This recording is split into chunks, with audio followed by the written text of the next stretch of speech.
Astaghfirullah. Assalamualaikum warahmatullahi wabarakatuh.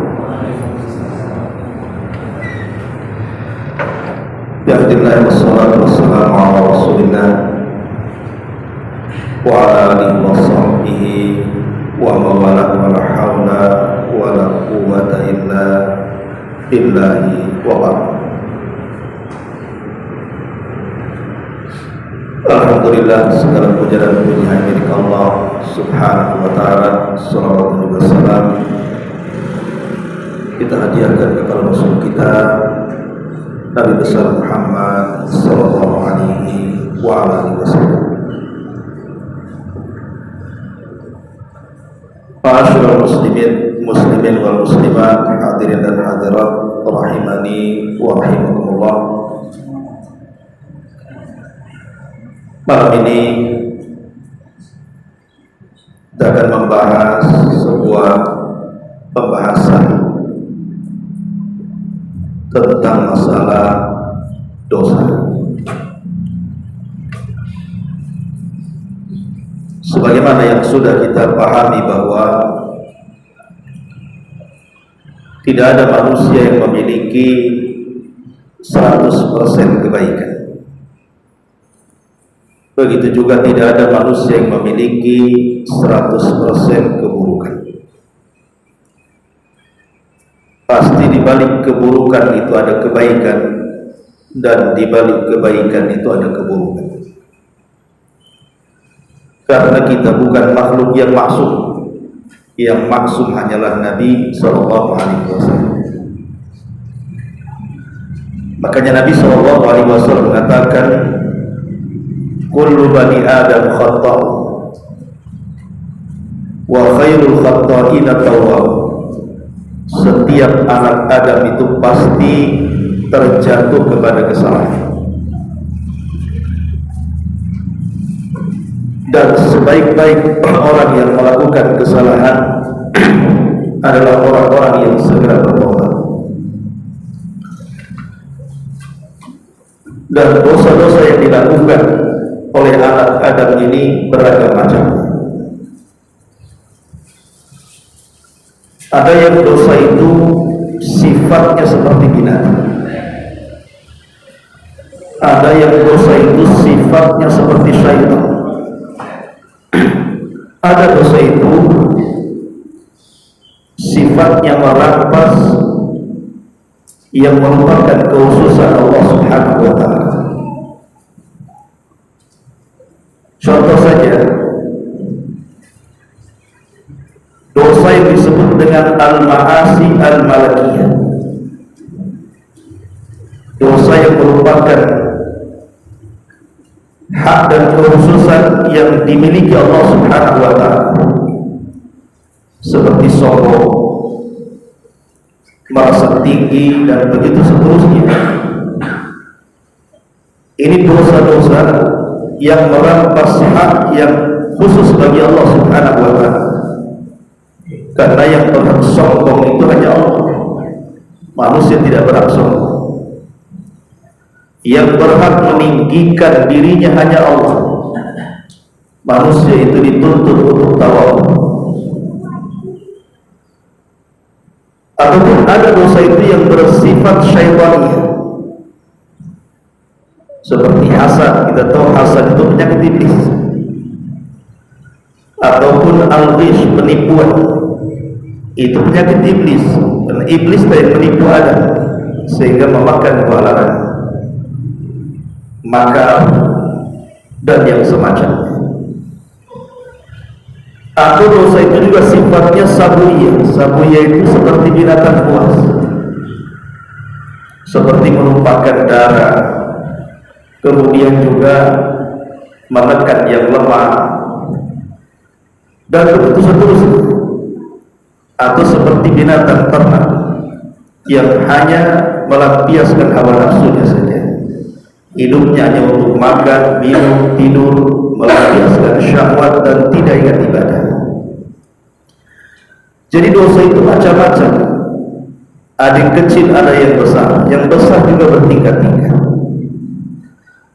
Tapi yang ingin saya katakan adalah ulama mengatakan ada umur perkara tu'azzimu biha saghairul ma'asi. Ada perkara-perkara yang bisa mengantarkan dosa-dosa kecil dari maksiat itu menjadi besar dan sulit ditinggalkan. Tentu ada alasannya kenapa orang itu sulit meninggalkan dosa, dan kenapa dosa kecil itu dengan beriringnya waktu menjadi besar. Pertama, al-israr wal muwadhabatu 'alal maksiat. Karena maksiat itu justru digemari dia. Ketika seseorang melakukan kemaksiatan, kemudian dia merasa lezat dengan maksiatnya dan dilakukan terus-menerus, maka meskipun awalnya dosa itu kecil, tetapi akan menjadi besar. Itulah yang dikatakan oleh Umar bin Khattab radhiyallahu anhu, la saghirata ma'al istimrar. Tidak ada dosa kecil kalau dilakukan besar, dilakukan terus-menerus pasti jadi besar. Ini yang pertama. Kemudian yang kedua, istisgharul maksiat, menganggap remeh dosa. Apalagi sudah membagi-bagi dosa, ini kan dosa kecil saja, belum sampai dosa besar. Justru kita katakan bahwa harusnya jangan sekali-kali kita membagi-bagi dosa, ini kecil, ini besar, tapi hendaklah dia melihat kepada siapa dia berbuat dosa. Sebab kalau sedikit-sedikit membagi, ini kan dosa kecil, ini dosa besar, ini kan belum sampai ke yang besar, maka selamanya dia tidak bisa meninggalkan dosa karena tertipu dengan pembagian. Kemudian yang ketiga, as-surur bil maksiat, merasa senang dengan maksiat. Bahkan ada orang yang bermaksiat itu bangga pula dia, bangga sudah melakukan kemaksiatan. Ada orang habis mabuk itu bangga habis sekian botol. Ada orang yang berzina itu bangga saya dapat gadis yang cantik. Ada orang yang habis pukul itu bangga karena merasa kuat. Alhamdulillah. Ada orang-orang yang senang dengan maksiat. Kemudian juga yang nomor 5, al-mujaharatu bil maksiat, suka melakukan dosa terang-terangan. Kalau dosa terang-terangan saja dilakukannya, macam mana pula sembunyi-sembunyi? Sementara dosa sembunyi-sembunyi saja luar biasa efeknya, karena pahala dia akan gugur tanpa sadar. Sebagaimana hadis yang ma'ruf, Nabi SAW mengatakan, kullu ummati mu'afat illal mujahid. Semua umatku dimaafkan kecuali orang-orang yang disebut dengan mujahid. Sahabat bertanya, apa mujahidin itu wahai Rasul? Maka Rasul mengatakan, an ya'mala ar-rajulu bil-laili amalan thumma yusbihu wa qad satarahu Allahu alaihi. Ada orang yang malam hari dia bermaksiat kepada Allah Azza wa Jalla, kemudian dia tiru, Allah tutupi sebenarnya maksiatnya, orang tidak tahu. Tapi tiba-tiba kemudian di pagi hari dia pula menceritakan kepada orang tentang maksiat yang dilakukan di malam hari. Maka orang ini akan susah dimaafkan Allah, karena Allah sudah tutup aibnya, dia bukan sendiri. Maka al-mujahir, orang-orang yang terang-terangan, yang suka menceritakan dosanya, maka dia akan mengulang dosanya karena dia tidak merasa malu dengan dosa. Kemudian yang keenam, al-alim alladhi yaqtadi bihin nas, orang yang memiliki pengetahuan tapi melakukan dosa, dan dosanya sengaja diberitahu manusia. Maka orang yang seperti ini tentu berbeda, walaupun dosanya sama dengan yang dilakukan orang lain. Tapi kalau dilakukan orang yang mungkin punya wibawa, seorang thalabul ilmi, ataupun mungkin seorang ustaz, ketika bermuamalah dia menipu umpamanya, atau masih melakukan riba, itu akan dicontoh, maka dijadikan dalil. Si anu saja pakai gamis itu main riba juga. Si anu itu tengok ketika muamalah nipu orang juga, uang saya dibawa dia, padahal saya tak pakai gamis, dia pakai gamis katanya. Yang nipu itu yang pakai gamis-gamis itu, wah ini kan bahaya. Jadi kalau seorang thalabul ilmi harusnya memberikan contoh, malulah dengan baju dia, malu dengan penampilan. Lah 6 perkara inilah yang kenapa orang itu sulit kemudian meninggalkan dosa. Masyaallah muslimin yang dimuliakan Allah Azza wa Jalla. Lalu apa solusinya supaya kita ini mudah meninggalkan dosa? Yang pertama kata para ulama, al-iltija'u ila Allah Ta'ala bid-du'a wa tadarru'u ilaihi. Cobalah kemudian kita mendekat kepada Allah dengan cara terus berdoa kepada Allah Azza wa Jalla. Karena hati seseorang itu terkadang yang istiqomah saja bisa berbelok, apalagi yang susah istiqomah. Makanya Nabi SAW yang kita katakan tidak mungkin Nabi melakukan dosa, walaupun diperselisihkan apakah seorang Nabi melakukan dosa kecil atau tidak, tapi sepakat seorang Nabi tidak mungkin melakukan dosa besar. Nabi sendiri selalu berdoa dalam sholatnya, ya muqallibal qulub tsabbit qalbi ala dinik, ya muqallibal qulub tsabbit qalbi ala ta'at. Wahai Zat yang membolak-balikan hati, tetapkan hatiku dalam agama, dalam ketaatan kepada. Sampai Ummu Salamah bertanya, ya Rasulullah, kenapa kau selalu mengulang-ulang doa itu? Maka Rasul mengatakan, ya Ummu Salamah, hati manusia itu ada di genggaman Allah. Kalau Allah mau membuat dia sesat sebentar saja, sebagaimana Allah sanggup membuat dia dapat hidayah sebentar saja. Hati ini bisa berbolak-balik. Makanya lihat kisah yang dulu pernah saya ceritakan tentang seorang muhaddis ahli hadis namanya Imran ibn Khattab. Siapa yang tidak kenal di zamannya ulama besar Imran ibn Khattab ini, bukan thalabul ilmi, ulama. Tergoda dengan seorang wanita cantik, anak dari pamannya. Kawan-kawannya menasihati dan mengatakan, ya Imran, sebaiknya engkau jangan meminang wanita itu, karena keluarganya berpemahaman khawarij, berpemahaman akidah sesat, sementara kita ini ahli sunnah wal jamaah.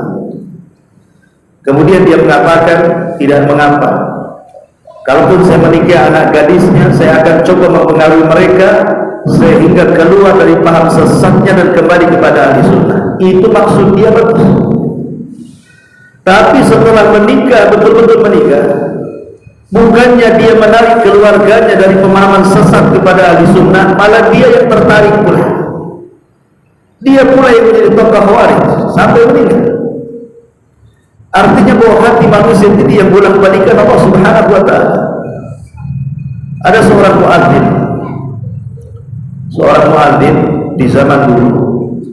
Dia azan di atas masjid. Di zaman dulu kan belum ada corong kayak gini kan. Jadi kalau azan itu naik ke atas supaya terdengar suara. Di depan masjid itu ada gereja. Rupanya di gereja itu ada seorang biarawati cantik sekali. Jadi kalau seandainya muazin sedang azan, terkadang biarawati ini keluar dari gereja, kemudian berdiri di pintu gereja sambil azan, nengok dia, kok cantik kali gitu kan. Lama-lama suka pula. Setiap habis azan ditengokin perempuan itu. Nanti perempuan itu nengok juga. Berawal dari mata kan. Akhirnya cobalah kemudian satu waktu mendekati gadis itu, terjadi komunikasi, akhirnya jatuh cinta. Seorang muazzin ini ingin melamarnya, karena dalam Islam kan dibolehkan laki-laki menikah dengan wanita Nasrani, tapi jangan sebaliknya. Jadi dia coba menghubungi orang tuanya. Orang tua si gadis itu tidak setuju, dan orang tua dia juga tidak setuju. Akhirnya kemudian karena sudah jatuh cinta, sakitlah si anak muda ini, karena tidak kesampaian cintanya ke pelaminan pernikahan. Dan semakin hari semakin memarah sakitnya itu, sampai akhirnya orang tuanya minta bantuan gurunya supaya menasihati dia. Jangan sampai memikirkan wanita biarawati itu sudahlah wanita muslimah banyak. Akhirnya nasihati, tiba-tiba laki-laki ini karena sudah cinta mati dengan biarawati tadi mengatakan sebelum meninggalnya, kalau aku tidak dipertemukan dengan dia wahai syekh di dunia, gak apa-apa, moga-moga Allah mempertemukan aku di akhirat. Kata syekhnya ini, mustahil, agama mau beda. Kau muslim, dia Nasrani. Tiba-tiba mengatakan, ya kalau begitu amantu bidiniha wa kafartu bidini. Ya sudah, aku beriman dengan agama dia dan aku kufur dengan agama aku. Supaya sama-sama Nasrani, biar ketemu di surga, kata dia. Akhirnya meninggal dalam ucapan itu, murtad. Selang 1 tahun, rupanya wanita itu juga merasa bersalah. Akhirnya jatuh sakit juga. Kemudian syekh ini mendatangi wanita itu. Tiba-tiba kata wanita itu, engkau sudah tahu masalah wahai syekh, bahwa aku sangat bersalah dengan dia dan aku juga sangat mencintai. Kalau aku tidak bisa dipertemukan di dunia, biarlah Tuhanku yang mempertemukan aku dengan dia di akhirat. Kata syekh, caranya gimana? Maka dia mengatakan, amantu bidainihi wa kafartu biddini. Aku beriman dengan agama dia dan aku kufur dengan agama. Balik-balik. Yang satu masuk Nasrani kemudian mati, si perempuannya pula masuk Islam kemudian mati. Sudah di dunia tidak ketemu, di akhirat makin tak ketemu. Itulah hidayah. Ma'asyiral muslimin wal muslimat rahimani wa rahimakumullah. Makanya doa itu penting, jangan dianggap remeh. Minta setiap salat, ya muqallibal qulub tsabbit qalbi ala ta'atik. Wa idzat yang membolak-balikan hati, tetapkan hatiku di atas ketaatan kepadamu. Yang kedua, mujahadatun nafsi. Melawan dosa ini bukan perkara mudah. Apalagi dosa itu sudah sering dilakukan dan sudah hobi dilakukan, sehingga untuk menghentikan dosa itu tidak mudah. Karena ada jin yang menurut para ulama disebut jinul asyik. Ada jin namanya al-asyik. Jin al-asyik ini adalah jin yang suka jatuh cinta dengan manusia. Lah salah satunya jin ini, dia jatuh cinta dengan ahli maksiat. Sehingga kalau ahli maksiat ini bertobat, dia tak terima. Dia akan terus menggoda dia, diseret lagi ke maksiatnya. Lah makanya kemudian karena godaannya berat meninggalkan maksiat itu perlu mujahadatun nafsi. Memang perlu dilawan hawa nafsu ini. Kalau nggak dilawan nggak bisa. Dengan cara apa? Dengan cara tinggalkan bukan hanya dosa, tapi wasilah-wasilah yang mengantarkan kepada dosa itu kalau bisa ditinggalkan. Ini juga yang kedua. Yang ketiga, ta'ammulul wa'id asyadid al-warid fi hadits Tsauban. Hendaklah seseorang memikirkan sebuah ancaman berat yang terdapat dalam hadis Tsauban yang dikeluarkan dari Imam Ibnu Majah dan disahihkan oleh Syekh Nasiruddin Al-Albani dalam kitab Sahih Ibnu Majah. Nabi SAW bersabda, la a'lamanna aqwaman min ummati ya'tuna yawmal qiyamati bihasanati amthali jibali tihamati bayda fayaj'aluha Allahu haba'an manthura. Sungguh aku akan beritahu, kata Rasul, sebuah kaum, dan kaum ini termasuk umatku, nanti datang pada hari kiamat membawa pahala sebesar gunung Tihama, tapi Allah hancurkan pahala itu sehingga tidak tersisa sedikit pun. Sahabat atau sahabat mengatakan, ya Rasulullah, sifhum lana. Rasul sifatkan siapa kaum itu. Kenapa di awalnya membawa pahala sebesar gunung Tihama, ketika dihadapkan kepada Allah tiba-tiba pahala itu lenyap? Sifatkan mereka, siapa mereka wahai Rasul, supaya kami tidak seperti mereka. Maka Nabi SAW katakan, amma innahum ikhwanukum wa min jildatikum wa yakhuduna minal laili kama ta'khudun. Mereka sama dengan kalian, bahkan sama kulitnya juga dengan kalian, bahkan mereka juga rajin sholat malam sebagaimana kalian juga rajin sholat malam. Tapi penyakitnya satu, walakinnahum aqwamun idza khalau bima harimillahi tahakuha. Tapi mereka sebuah kaum, kata Rasul, yang kalau sedang bersendirian antara dia dengan Allah Subhanahu wa ta'ala, dia pun merobek kehormatan itu dengan cara bermaksiat yang tidak ada yang tahu kecuali dengan dia dengan Allah saja. Maksiat tidak terang-terang, maksiat sendiri-sendiri. Memang manusia tidak tahu, tapi Allah tahu. Justru maksiat yang tidak terang-terangan inilah yang akan menghancurkan dosa, pahala puasa sunnah kita, pahala sholat malam kita, pahala zikir dan baca Quran kita. Seperti apa contohnya?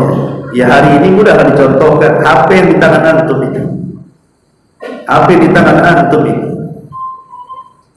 Mungkin zaman dulu belum ada HP, hanya orang-orang tertentu saja yang pegang HP, kayaknya cerdas sekali orang itu mainkan HP kan itu. Nah, sekarang sudah semua cerdas lah, anak kecil aja bisa, bayi aja bisa main HP sekarang karena ibunya ngasih HP pasal.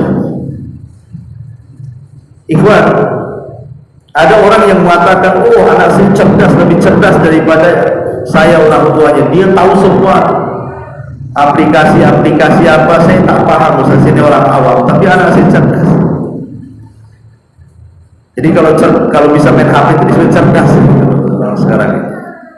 Ikhwan, oke lah dia cerdas, tapi para ulama mengatakan kecerdasan itu, secerdas apapun manusia, kalau tidak ada kejernihan hati pasti sesat. Orang kalau cerdas tapi tidak ada iman dalam dadanya, pasti dia sesat, bahkan membahayakan. Betapa banyak orang-orang cerdas, bukan hanya dia itu membahayakan bagi diri dan bagi agama dia. Mungkin dia tidak murtad dari agamanya, tapi dijauhkan dari agamanya. Karena Rasul yang mengatakan kan bahwa satu maksiat itu kan satu titik dosa, satu titik yang akan ditempelkan di hati itu satu maksiat. Jadi setiap satu dosa itu satu titik hitam dalam hati kita. Loh, handphone ini berapa maksiat di sini? Berapa maksiat? Kita nengok handphone ini, nanti bentar-bentar tengok Allah, bentar-bentar tengok gambar-gambar yang tidak pantas, nanti bentar-bentar tengok berita hoax, bentar-bentar apalah di situ kan.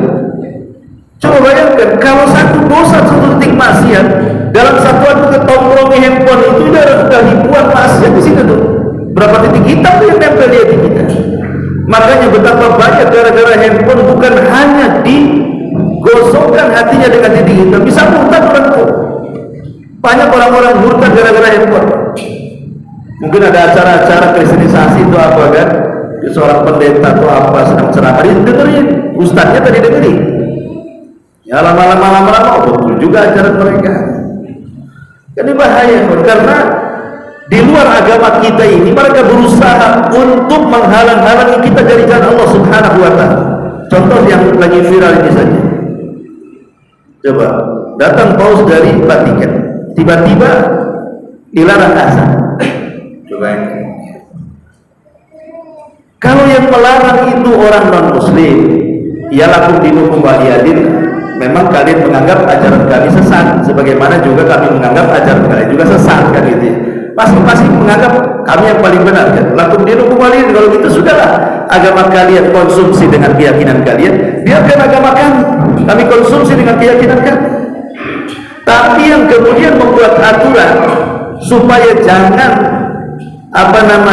suara azan itu kemudian dilantunkan, diganti pakai teks gitu kan, ini bukan orang non muslim, justru pakar-pakar Islam, maksudnya detailnya itu sudah doktor, profesor gitu kan, dan dia seorang muslim dengan dalih ini toleransi dari mana? Justru ketika kita tidak mengganggu mereka tidak mengganggu kita, di situ toleransinya. Jadi aneh di sini kan. Belum kemudian belakangan waktu kemarin Agustusan heboh masalah jilbab. Terus kemarin juga heboh di rumah sakit mana dilarang jilbab. Ini kan dia tidak paham bahwa kita ini mayoritas Islam di sini. Tapi betul kata sabda Nabi SAW bahwa di akhir zaman, kata Rasul, umat Islam itu seperti nampan yang berisi makanan dikeroyok oleh orang-orang lapar. Coba kalau ada orang lapar tengok nampan isi makanan, diserbu tidak? Diserbu lah, namanya lapar. Kata Rasul, seperti itulah kaum muslimin di akhir zaman akan diserbu seperti nampan dengan orang-orang yang lapar itu. Lah kaum muslim itu nampannya. Orang-orang yang lapar ini di luar daripada Islam akan menyerbu kaum muslim. Sahabat bertanya, Rasul, amin qillatin nahnu yawma idzin, apakah kami sedikit waktu itu wahai Rasul sehingga kami diserang dari berbagai macam arah? Kata Nabi SAW, katakan, bal antum yawma idzin katsirun, bahkan jumlah kalian jauh lebih banyak dibandingkan musuh kalian. Ya seperti negeri kita lah kan, kita lebih banyak. 90% negara kita ini mayoritas muslim kan, yang non muslim itu 10% anggaplah dari berbagai macam agama. Tapi kenapa kemudian setiap kebijakan itu tidak menguntungkan kaum muslim, justru menguntungkan mereka? Kenapa umat yang mayoritas seolah-olah mampu ditekan oleh umat yang minoritas? Maka sahabat pun heran ketika itu, bertanya kepada Rasul, apa penyebabnya? Maka Nabi SAW mengatakan penyebabnya karena sudah terjangkit di antara umat ini penyakit al-wahn. Kemudian Rasul menjelaskan apa penyakit al-wahn, kelemahan itu. Kata Nabi SAW, hubbud dunya wa karahiyatul maut, karena terlalu cinta dunia dan takut mati. Ya boleh jadi mungkin sudah sogok sana sogok sini kali dia, akhirnya ya mau saja, yang penting ada duit, baik kita akan dukung. Kan repot ya. Walaupun menyalahi agama, menyalahi aturan-aturan agama, main tabrak saja kalau ada dunianya. Nah ini kan menjadi sebuah kenyataan. Makanya penting mujahadatun nafs. Kemudian yang ketiga, yang mengingat tentang ancaman yang sangat berat tadi. Kemudian yang keempat, istisharu muraqabatillahi azza wa jalla, berusaha untuk merasakan keberadaan Allah di tengah-tengah kita, merasakan keberadaan Allah di tengah-tengah kita, bahwa Allah itu selalu memantau kita. Nabi SAW pernah ditanya Jibril dalam hadis yang panjang yang disebut dengan hadis Jibril. Kalau antum pernah membaca kitab Arba'in Nawawi atau menghafalnya, maka hadis kedua setelah innamal a'malu binniyat itu adalah hadis Jibril. Dan hadis Jibril itu induk semua hadis, sama dengan Al-Fatihah itu induk semua doa. Lah dalam hadis Jibril yang panjang sekali itu, Jibril ketika berbentuk manusia datang menemui Rasul, mengajarkan Islam kepada para sahabat. Salah satu pertanyaan kepada Rasul adalah, apa itu ihsan? Maka Nabi SAW mengatakan, ihsan itu anta budallaha ka'annaka tarahu fa in lam takun tarahu fa innahu yaraka. Engkau beribadah kepada Allah seolah-olah engkau melihat Allah, tapi kalau tidak bisa seperti itu, maka yakinilah bahwa Allah senantiasa melihat kita. Artinya tanamkan dalam hati kita, dalam setiap perkara itu, kehadiran Allah di tengah-tengah kita. Karena ada ayat Al-Quran surah An-Nisa ayat 108 ini, Allah mengatakan yastaghfuna minan nas wa la yastaghfuna minallah wa huwa ma'ahum id yubayyituna ma la yarda minal qawli wa kana Allahu bima ya'maluna muhita. Mereka dapat bersembunyi dari manusia, tapi mereka tidak dapat bersembunyi dari Allah. Mereka, orang-orang yang melakukan maksiat itu, bisa saja mereka bersembunyi dari manusia, tapi apakah mereka bisa bersembunyi dari Allah? Tidak bisa, karena Allah beserta mereka. Ketika pada satu malam mereka menetapkan keputusan rahasia yang tidak diridhoinya, dan Allah Maha meliputi terhadap apa yang mereka lakukan. Artinya ada orang yang menipu, yang ditipunya tidak tahu. Tapi apakah Allah juga tidak tahu? Dia mustahil. Ada orang yang korupsi, orang tidak tahu, tapi Allah tahu. Ada orang yang bermaksiat sembunyi-sembunyi, Manusia tidak tahu, hanya segelintir orang, tapi Allah tahu. Makanya ketika ada anak muda di zaman Ibrahim ibn Adham, seorang ulama salaf, dia minta dinasihati dan mengatakan, ya imam, saya ini anak muda yang tidak bisa meninggalkan maksiat. Kemudian dia mengatakan, apa amalan-amalan supaya saya ini tetap maksiat tetapi Allah subhanahu wa ta'ala masih mengampuni dosaku. Dia tidak mau meninggalkan maksiat, tapi di sisi lain Allah mengampuni dosanya. Maka Ibrahim ibn Adham mengatakan, baik, kau jangan tinggalkan maksiat, tapi ingat 5 perkara. Kalau engkau bisa melakukan 5 perkara itu, tak perlu kau tinggalkan maksiat. Maka anak muda ini mengatakan, apa 5 perkara itu wahai imam? Maka dia mengatakan, kalau engkau ingin maksiat, silahkan maksiat di bumi Allah, tapi jangan pernah makan dari rizki yang Allah rizkikan kepadamu. Bisa? Mustahil.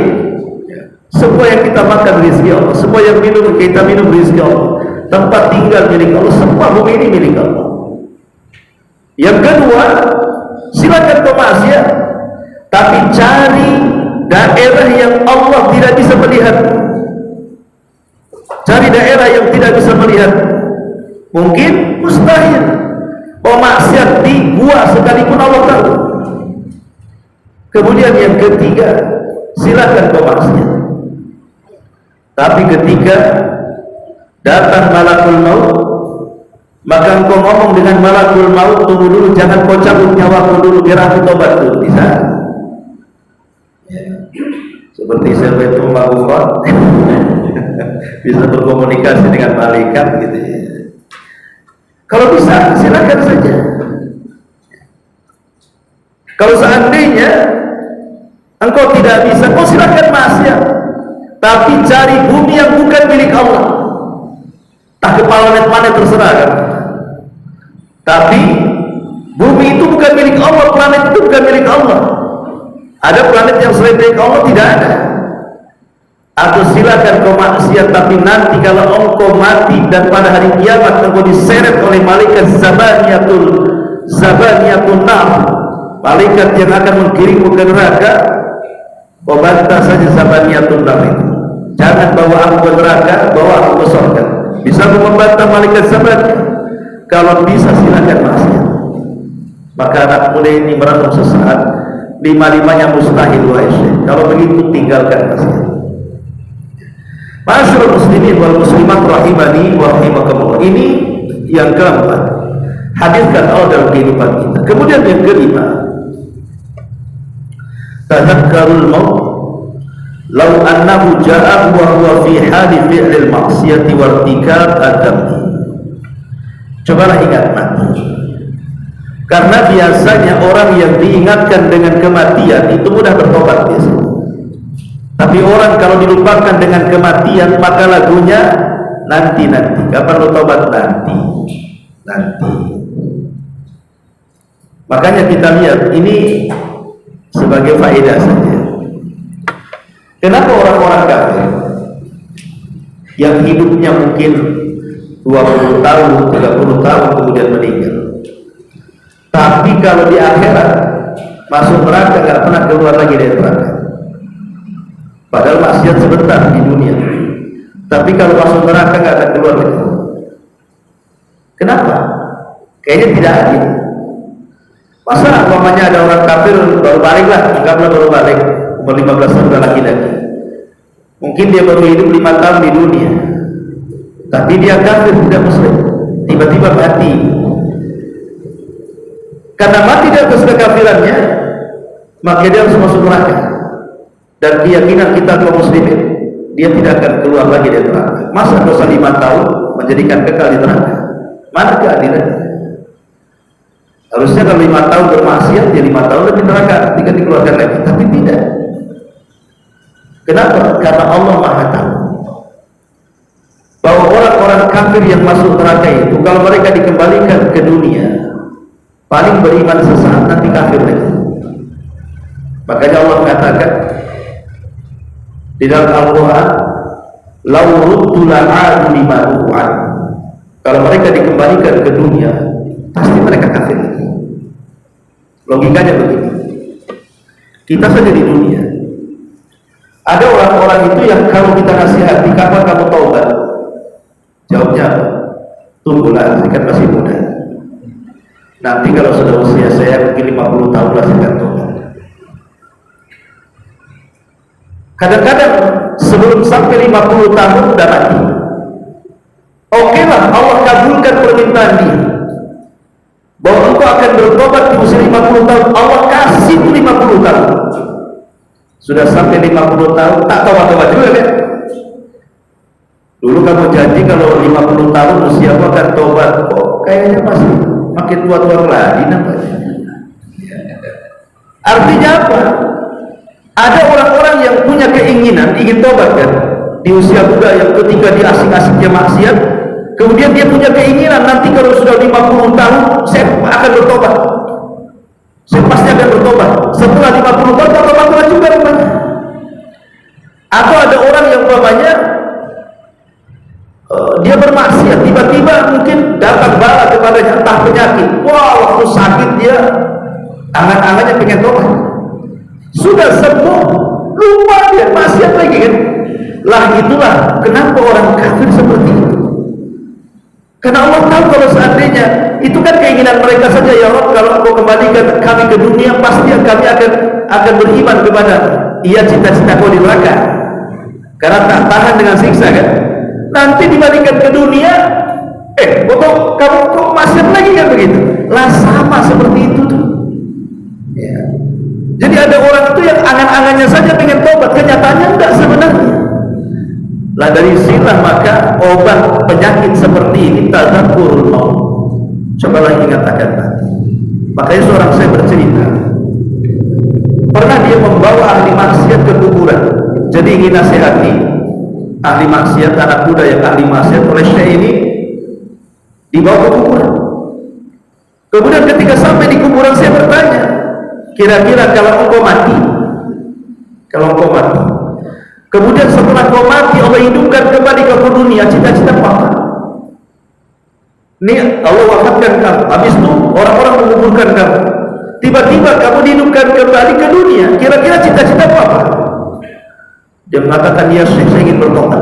Kalau itu kejadian, saya ingin bertobat katanya. Benar kau ingin bertobat? Iya Syekh.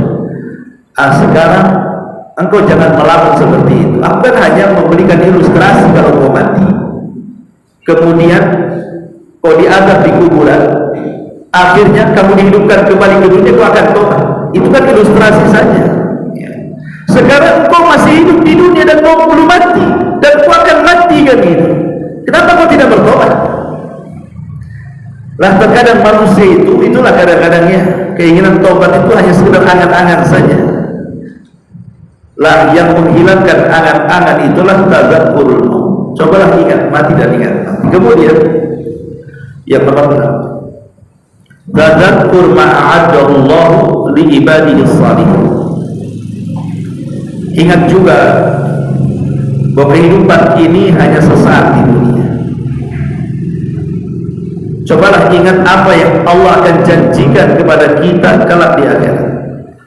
Selain ingat mati juga ingat apa yang Allah janjikan. Karena Allah sudah menjanjikan kepada kita kalau orang-orang itu bermaksiat kepada Allah dan Rasulnya, janjinya sudah jelas ada pada hari kiamat. Tapi kalau orang-orang itu beriman dan beramal soleh, janjinya juga sudah jelas pasti diberikan surga dan kenikmatannya. Makanya ada istilah para ulama, orang yang ingat mati dan kejadian setelah kematian, maka yang lapang akan menyempit dan yang sempit akan melapang. Apa maknanya? Yang lapang akan jadi sempit, yang sempit pula jadi lapang. Contohnya begini, kalau ada orang kaya, orang sukses, diberikan dunia di dunia, kemudian ingat akan mati, maka kekayaan bagi dia itu jadi kecil. Kalau mati nggak akan dibawa juga kekayaan itu, ya kan? Pasti kecil kan?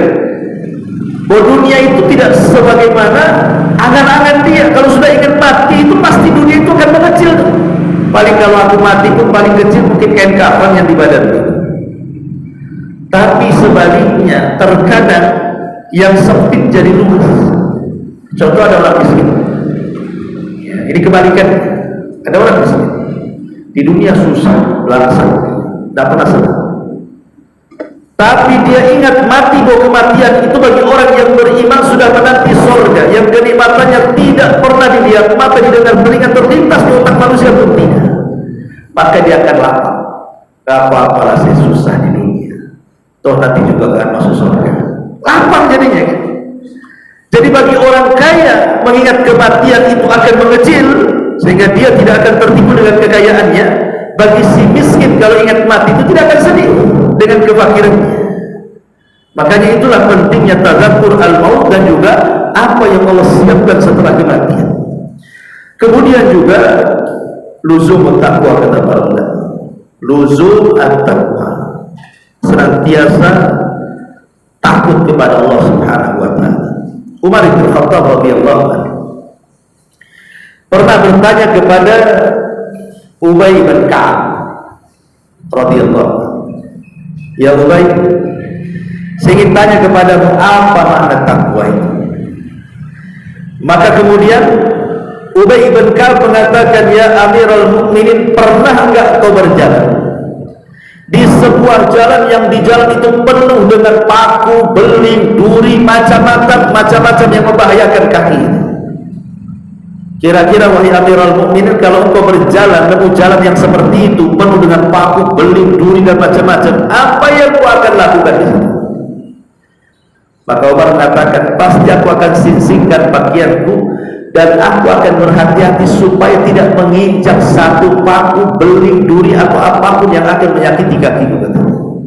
Maka Ubay bin Ka'ab mengatakan, itulah takwa. Itulah makna takwa. Artinya apa makna takwa kok diibaratkan seperti itu? Ya ibaratnya kalau seandainya paku, beling, duri dan yang semacamnya itulah maksiat, keharaman. Kalau bisa jangan pernah diinjak itu maksiat dan keharaman. Jadi orang yang meninggalkan yang haram itu sama dengan berhati-hati jangan sampai terinjak duri. Itulah pengertian takwa menurut Ubay bin Ka'ab radhiyallahu anhu. Dan Ali radhiyallahu anhu juga pernah ditanya, "Wahai Ali, apa itu takwa?" Maka Ali radhiyallahu anhu mengatakan, takwa itu al-khawfu minal jalil wal amalu bitanzil wal isti'dadu liyaumir rahil wal qana'atu bil qadim. Jadi kata Ali radhiyallahu anhu, takwa itu rasa takut yang ditanamkan kepada al-jalil, Allah Subhanahu wa taala. Kemudian dari rasa takut itu terlahir amal. Akhirnya dia pun mengamalkan apapun yang diperintahkan dan berusaha menjauhkan apapun yang dilarang. Kemudian dari amal itu terlahirlah persiapan. Saya akan mati, saya harus persiapkan. Kemudian dari persiapan lahirlah qanaah. Qanaah itu artinya redha dengan semua pemberian. Baik Allah kasih banyak, alhamdulillah. Baik Allah kasih sedikit, alhamdulillah ala kulli hal. Inilah kemudian makna daripada makna takwa. Kalau kita memahami makna takwa ini, maka kata para ulama ini salah satu yang bisa menjauhkan kita dari dosa. Kemudian yang nomor 8, ijtinabu amakinil maksiat wa asdiqai su'. Jauhi tempat-tempat maksiat. Sebab tempat-tempat maksiat ini asalnya mungkin tidak masuk ke tempat itu, tapi sengaja pengen tahu, lewat dulu lah gitu. Pengen tahu saja, lewat dulu. Awalnya lewat dulu, ya lewat gitu. Nanti besok lewat lagi, besok penasaran berhenti nengok-nengok ya kan? Besoknya coba masuk, besoknya dia pulang di tempat itu. Ada seorang anak muda ahli ilmu, seorang yang soleh, tolong ilmu. Satu hari dia ingin mencari pekerjaan. Akhirnya kemudian dapatlah dia melamar di sebuah perkapalan. Kapal ini kebetulan antar negara pengangkut barang. Diterima dia jadi karyawan di kapal itu. Karena terbiasa dia ketika di darat biasa ke masjid, biasa muazzin, biasa jadi imam, Jadi kebiasaan itu dibawa ke kapal. Jadi gak pernah di kapal itu ada orang azan tiba-tiba dia azan. Tidak ada orang sholat dia pula sholat. Tidak ada orang baca Quran dia baca Quran. Jadi orang-orang yang di kapal lama-lama tertarik. Akhirnya mau ikut sholat di belakang dia, mau ikut sholat di belakang dia. Akhirnya alhamdulillah, mulai sedikit-sedikit tobat orang kapal. Tetapi ketika kapal ini bersandar di India, di situ pas memang pulau berhentinya kapal itu dikenal dengan pulau maksiat di situ. Pulau penuh dengan maksiat, judi, pelacuran, prostitusi, macam-macam di situ maksiat. Intinya memang pulau rusak.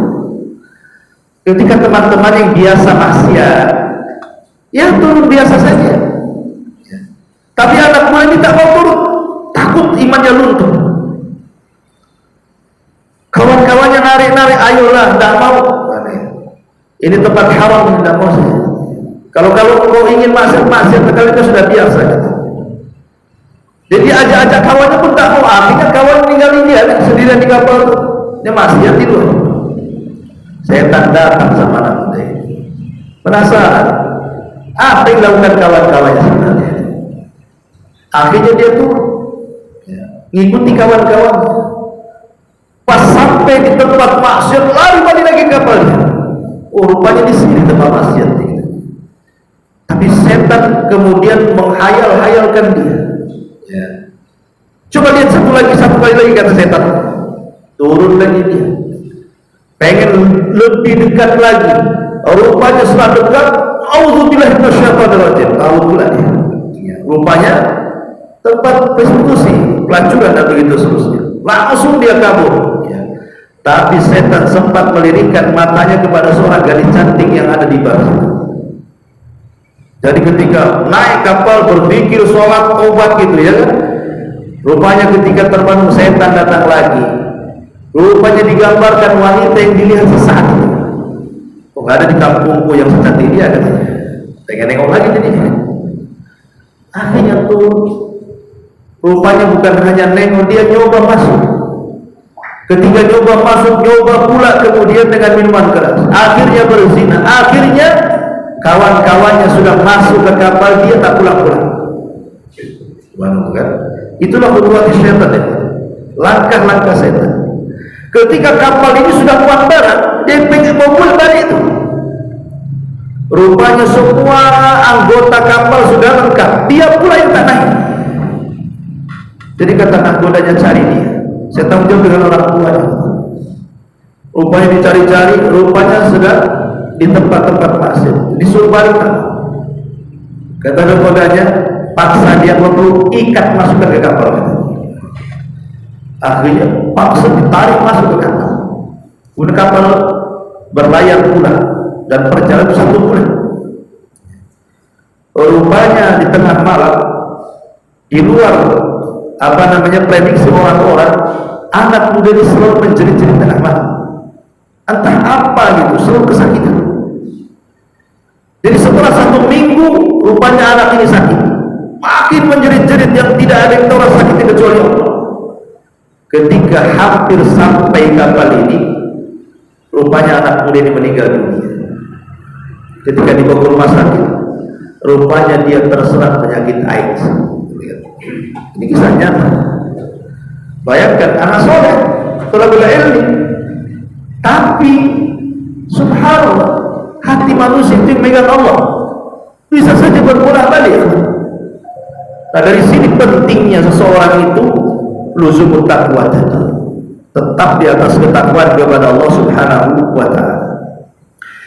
Masyaallah muslimin yang dimuliakan Allah Subhanahu wa ta'ala. Dan yang terakhir, annan nas yub'atsuna ala ma matu alaihi. Ingat bahwa manusia itu akan diwafatkan sesuai dengan kebiasaan hidupnya. Kalau kebiasaan hidupnya ibadah, maka insya Allah akan wafatkan dalam kondisi seperti itu.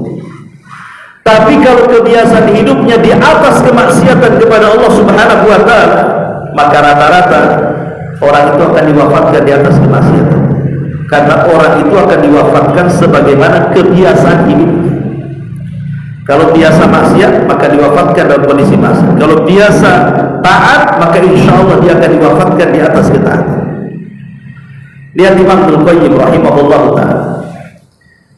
Imam Ibnul Qayyim atau Imam Ibnul Jauzi saya lupa ya, menceritakan dalam kitabnya itu tentang seorang laki-laki penjual kain.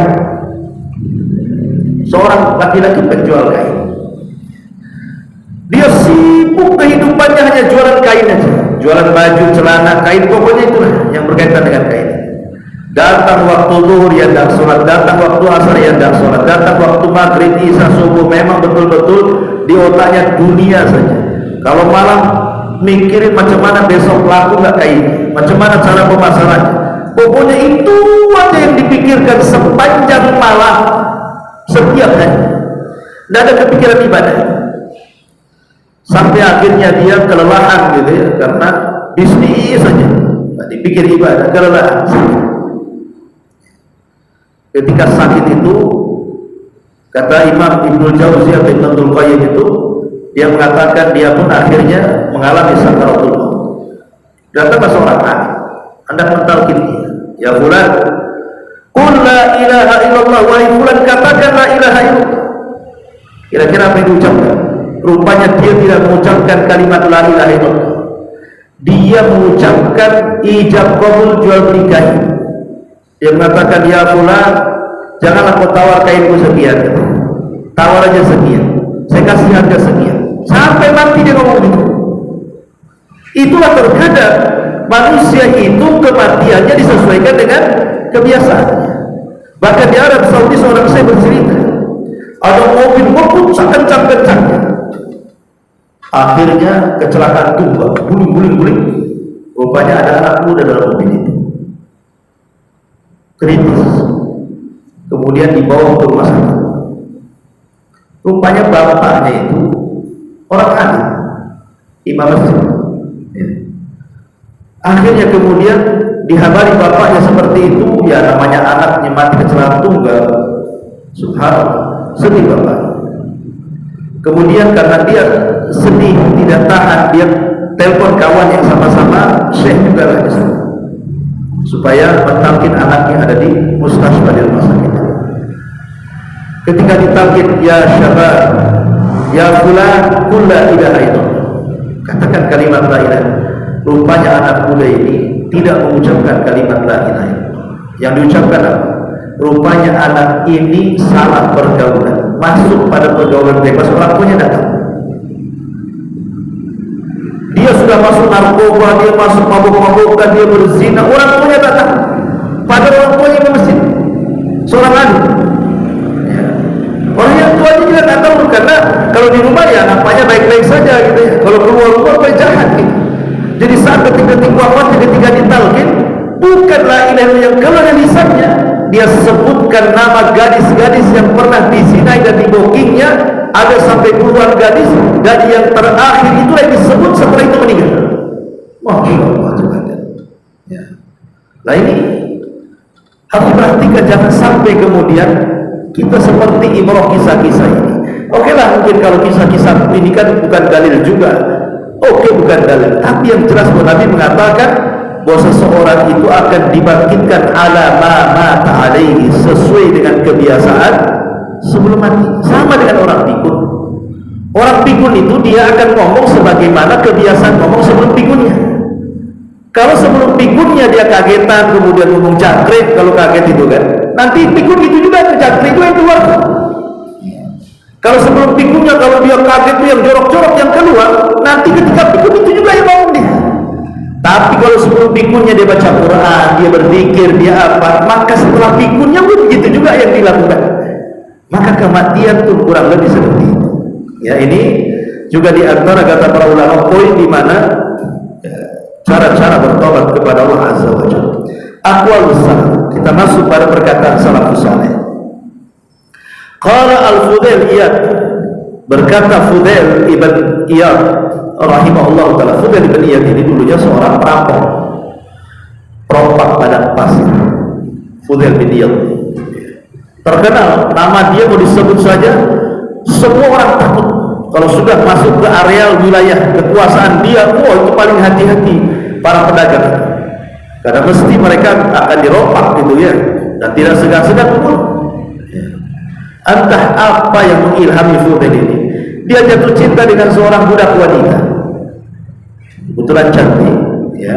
Malam-malam naik dia ke atas genteng ke rumah budak itu, ke rumah tuannya, hanya ingin melihat jariah itu, budak wanita yang cantik itu. Naik dia ke atas genteng, diintip. Rupanya sang jariah budak wanita ini sedang sholat malam. Kemudian terdengarlah dia membaca Quran dalam sholatnya. Ayat yang dibaca adalah alam yakni lil ladzina amanu an tahsha qulubuhum bi dzikrillah wa ma nazzala minal haqq. Tidakkah sampai usia-usia yang sudah panjang kembali mengingat Allah dan apa yang Allah turunkan kepadanya. Jadi dibaca ayat ini, masuk pula ayat itu ke hati Fudail. Habis itu dia hampir terjatuh, kemudian dia turun pelan-pelan. Dan setelah dia mendengar itu dibacakan oleh orang yang dicintainya, berhentilah maksiatnya, kasidah. Kemudian dia bernazar ingin i'tikaf di Masjidil Haram dan tidak akan pernah pulang sampai betul-betul Allah mengampuni dosanya. Akhirnya dia pun dari Syam, dari Baghdad, dia jalan kaki, bayangkan, ke Mekah.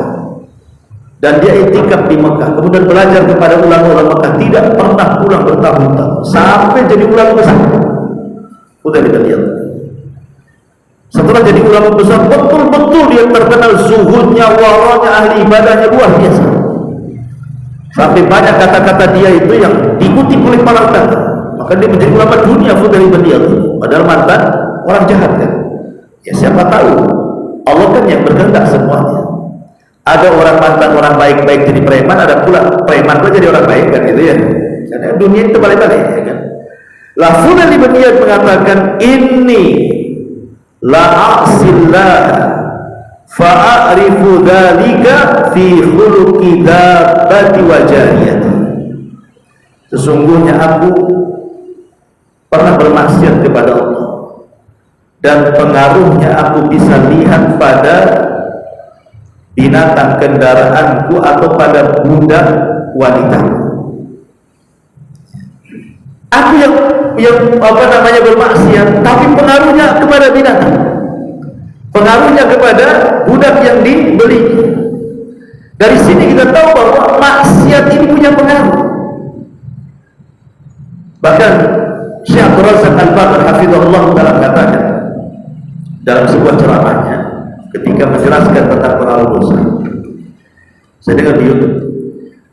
Jadi beliau mengatakan bahwa kalau ada orang mengatakan, katanya kalau orang berbuat dosa itu akan diazab oleh Allah di dunia, saya kok biasa-biasa saja, saya mabok ya biasa, tak ada azab datang sama saya, katanya. Saya berzinah ya biasa-biasa saja, alhamdulillah saya sehat, tidak penyakit, katanya. Oh saya narkoba ya biasa-biasa saja, tak ada itu yang si anu tak maksiat putus itu juga tuh katanya. Jadi orang itu jarang, nggak pernah ke diskotik, tinggi samuratnya. Saya tak ada samurat, bolak balik ke diskotik. Umpamanya, kalau ada orang yang mengatakan seperti itu, kata beliau, ingat pengaruh maksiat bukan sekarang, bisa saja 10 tahun yang akan datang, 15 tahun yang akan datang, 20 tahun yang akan datang. Jadi pengaruh dosa itu tidak mesti ketika dia berbuat dosa nampak pengaruhnya, kata beliau. Bisa saja setelah bertahun-tahun baru nampak penyakitnya, baru nampak susahnya, baru nampak kerengnya, baru nampak banyak bala yang menimpa dia, banyak masalah. Mungkin ditengok anaknya nakal-nakal, keluarganya berantakan, usahanya gulung tikar, kemudian datang. Bukan sekarang maksiat sekarang datang, bisa saja 5 tahun, 10 tahun, 15 tahun, 20 tahun yang akan datang. Nah ini bahwa pengaruh dosa itu nanti akan tampak.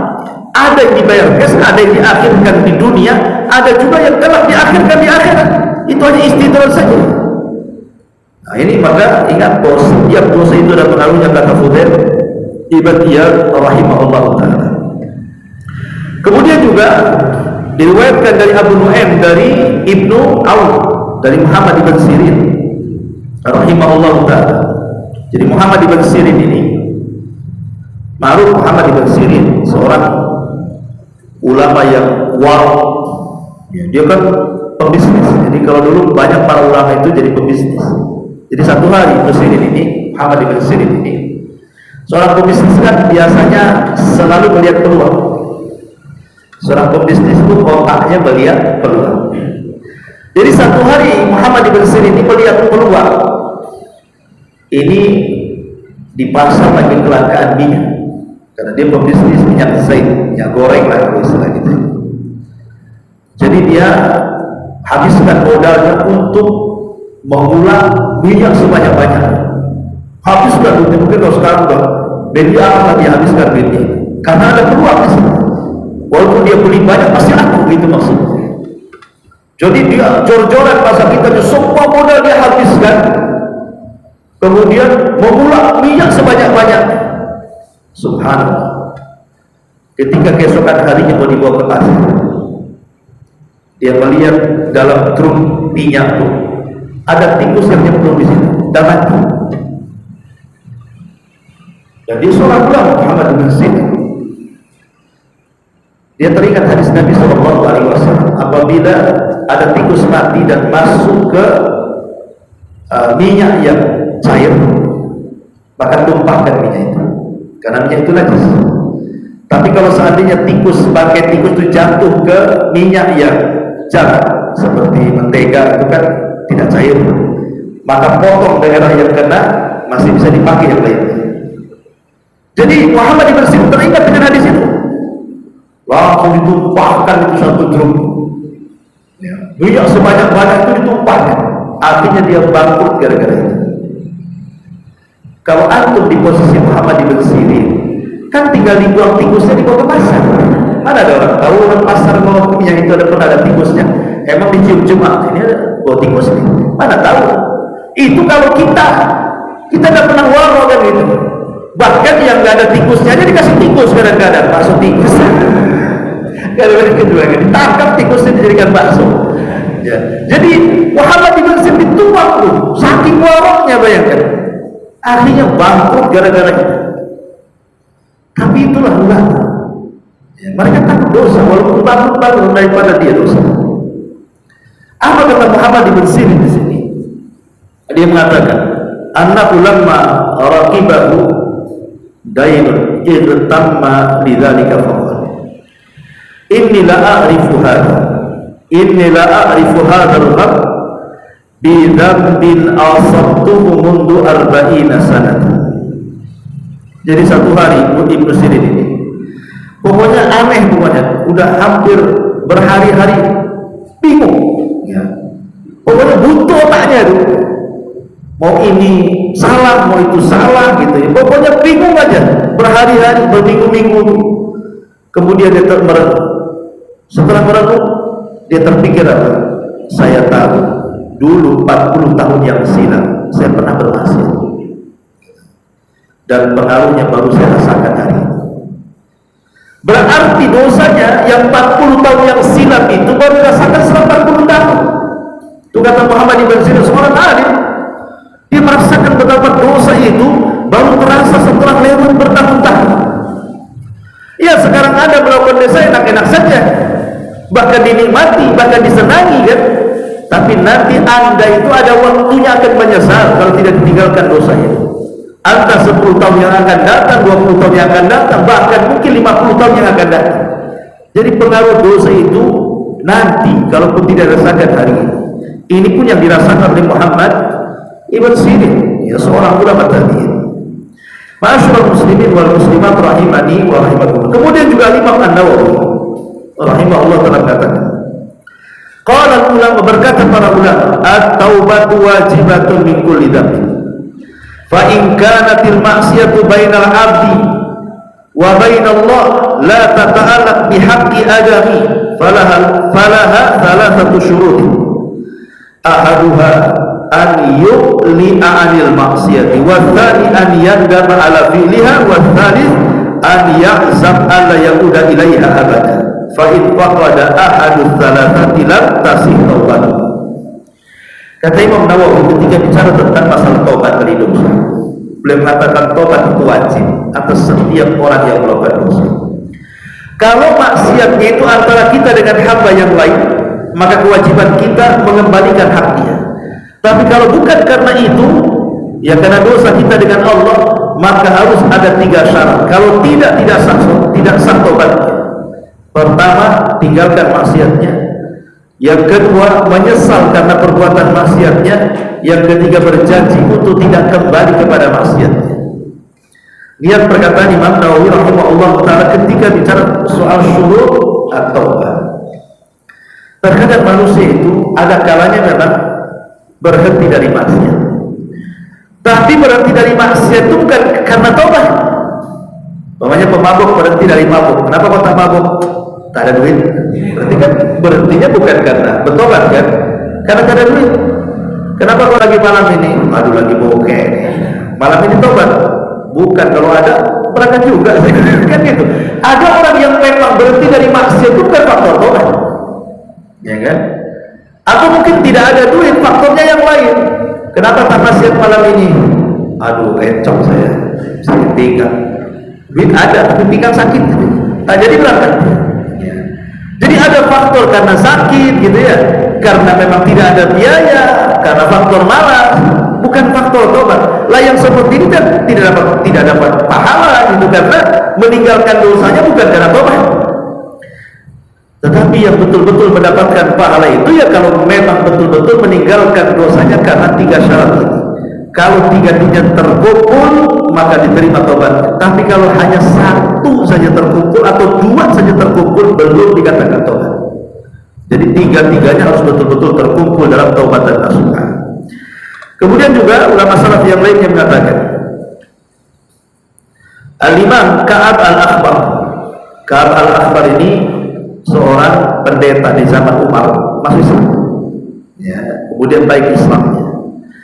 Ka'ab Al-Akhbar mengatakan, "Innama tazalzal al-ardu idza umila fiha bil ma'asi, fatara'ada faraqat min ar-rabbi jalla jalaluhu an yattali'a 'alaiha." Kata beliau, terkadang bumi ini bisa gempa, lini atau semacamnya, itu karena di atasnya ada orang yang melakukan maksiat. Di atasnya ada orang yang melakukan maksiat. Karena bumi itu sangat takut dengan Allah Subhanahu wa ta'ala, maka bumi akan menampakkan pengaruh maksiat orang yang berada di atasnya. Ingat ketika kita melihat ada di tempat-tempat saudara kita yang ada di Padang, yang ada di Jogja, yang ada di Lombok, yang ada di manalah yang pusat-pusat gempa di Aceh dan begitu seterusnya. Kan kita saksikan. Bahkan ada pengumuman dari BMKG atau apa, nanti Jawa itu akan tenggelam apa gitu kan, kita mendengar kan, karena lempengan-lempengan yang bergerak atau apa namanya, baik tektonik atau vulkanik, istilah-istilah gempa. Sebenarnya kalau kita melirik secara syar'i, kenapa terjadi gempa? Kalau pakar-pakar fisika atau orang-orang cerdas itu ya kan, yang punya alat-alat itu pasti alasannya cuma satu, apa? Bergesernya atau bergeraknya lempengan-lempengan bumi, ya kan? Paling itu saja. Kalau berkaitan dengan gunung ya vulkanik, kalau laut tektonik, kan istilah mereka kan gitu. Kita katakan tidak salah penelitian itu, tapi lempengan bumi dan bergerak atau bergesernya lempengan bumi itu kan tidak mungkin dia bergeser dengan sendirinya, tidak mungkin bergerak dengan sendirinya sehingga terjadi gempa. Berarti ada pergerakannya kan? Masa dia bergerak sendiri? Mesti ada pergerakan. Iya, memang sebabnya lempengan itu yang bergerak, tapi sebab itu kan ada yang mendatangkan sebab. Ada musabibnya yang menjadikan lempengan itu bergerak. Yang menggerakkan itu Allah. Kenapa menggerakkan? Maka Allah Subhanahu wa ta'ala berfirman dalam Al-Quran, ya, bahwa dhaharal fasadu fil barri wal bahri illa bima kasabat aydin nas. Bahwa kerusakan yang terjadi di langit, di daratan dan di lautan itu karena ulah-ulah tangan maksiat hamba Allah, manusia. Jadi sebenarnya kalau kita tarik benangnya, terjadinya gempa, terjadinya tsunami, terjadinya angin puting beliung, banjir di mana-mana, itu karena maksiat sebenarnya. Karena maksiat. Coba kalau semua manusia bertakwa dan beriman, apa yang terjadi? Allah yang mengatakan juga dalam Al-Quran, wa walau anna ahlal qura amanu wattaqaw la fatahna 'alaihim barakatin minas sama'i wal ardh. Kalau seandainya penduduk negeri itu beriman dan bertakwa, kami turunkan berkahnya. Gak mungkin ada gempa, gak mungkin ada banjir, gak mungkin ada tsunami kalau sudah berkah. Walakin kadzabu, tapi karena mereka berdusta, fa'akhadnahum, kami pun azab mereka. Jadi sebab utama musibah itu dosa sebenarnya. Ya, itu sebab utamanya dosa. Adapun gerakan-gerakan yang mungkin sebab kecil itu, tapi sebab besarnya karena dosa, makanya Allah murka.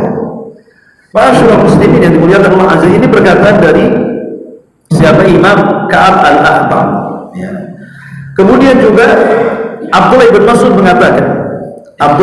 mengatakan, innal mu'min yara dunubahu ka'annahu qa'idun tahta jabalin yakhafu an yaqa alayhi wa innal fajir yara dunubahu kadubabin marra ala anfi faqala bihi hakadha. Kata Abdullah bin Mas'ud, seorang mukmin itu kalau melihat dosa ibarat dia duduk di samping gunung yang mau meledak. Kira-kira lari atau tidak? Lari lah. Kalau enggak ya tertimpalah sama gunung meletus itu. Itu seorang mukmin. Jadi melihat dosa itu seperti melihat gunung yang mau meletus, bukan mendekat, pasti menjauh. Tapi sebaliknya orang fasik, orang fajir, orang jahat melihat dosa seperti lalat yang menempel di hidung, di tempat terbang sebentar, datang lagi, terbang sebentar, datang lagi. Ibarat kata tobat dengan tobat gitu ya. Kalau tobat itu memang betul-betul tobat. Kalau tobat itu tobat habis itu kumat, nah itulah tobat katanya. Tobat sebentar, tobat lagi, tobat sebentar, tobat lagi. Ah, itulah orang fajir. Memang sebentar dia nyesel, tapi balik lagi. Ya. Sebentar lagi nangis dia, berbuat dosa lagi. Lah itulah orang fajir.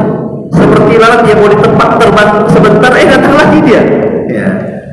Nah, inilah bagaimana permisalan dari Abdullah bin Mas'ud radhiyallahu anhu. Dan yang terakhir perkataan Umar bin Khattab radhiyallahu anhu, dia mengatakan, tushikul qura an tafrata wa hiya amir. Qila wa kaifa tafrat wa hiya amira? Qala idza ala fujjarha adraraha wa sadal qabilatun munafiquha. Kata Umar, hampir-hampir sebuah negeri itu akan roboh padahal negeri itu lagi maju-majunya. Hampir-hampir sebuah negeri itu akan roboh padahal negeri itu lagi di atas puncak kemajuan.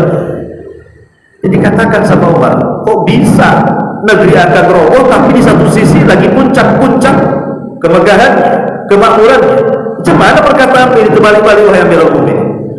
Maka Umar mengatakan, ya, kalau seandainya orang-orang jahat itu sudah lebih tinggi dibandingkan orang baik, atau kalau seandainya sebuah negeri itu yang memimpin adalah para munafiknya, ya. Kalau seandainya yang jahat-jahat itu mulai yang mengatur yang baik-baik, atau para pemimpinnya ada diatur oleh para munafik, sebentar saja negeri yang tadinya di atas puncak kejayaannya pasti sebentar lagi akan roboh. Kalau ambisi pemimpin itu hanya dunia, tapi dia menindas rakyatnya, sebentar saja. Ini perkataan Umar bin Khattab radhiyallahu anhu, dan ini semua adalah bicara soal pengaruh dosa. Wallahu a'lam bishawab. Ini sekiranya ada pertanyaan.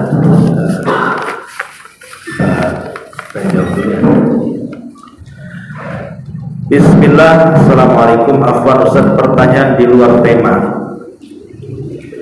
Bagaimana hukumnya jika kita melakukan sholat sebelum iqamah di masjid? Kebetulan tempat tinggal berdekatan dengan masjid, tapi karena sholat fardunya bertepatan dengan jam kerja seperti sholat asar. Pertanyaannya Ustaz, apakah sah sholat yang dilakukan karena salat sebelum selesai iqamah di masjid tersebut? Ya, salat.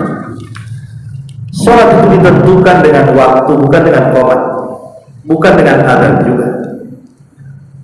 Cuma rata-rata adzan pasti melihat waktu. Ya.